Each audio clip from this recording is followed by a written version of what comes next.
Yun o, magandang araw mga amigo. Welcome back to our YouTube channel.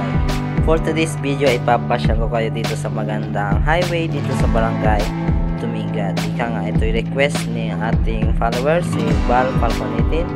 At kung new ka lang sa ating YouTube channel, please like, share, and don't forget to hit the subscribe button and hit the bell icon para lagi kang updated mga amigo. Let's go! Ito nga pala si Migo Motovlog, ang inyong kaibigan, kaibigan mo, kaibigan ko. So, today mga amigo ay papasyal ko kayo sa barangay Tumingat. Ito ay request ng ating follower na si Migo Val Falconit. So, ipapakita ko sa inyo mga amigo ang recent updates dito sa barangay Tumingat at ano ba ang mga bagong construction.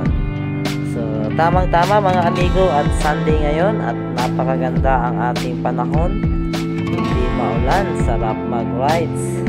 Kasama ng ating mga official back ride. So, konti lang naman ito mga amigo, no? Mga short rides, short rides lang ito para pawala ng ating mga problema.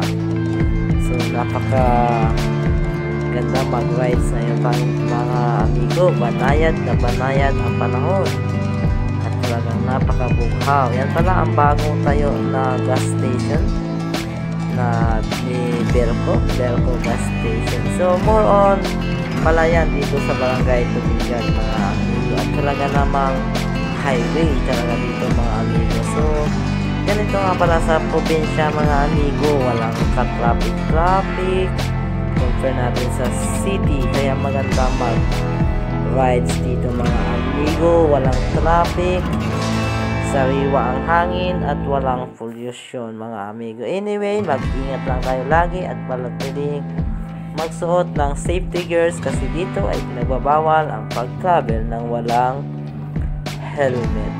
So muli mga amigo, no, enjoy watching sa ating vlog at thank you for coming here and see you in the next video. Bye bye.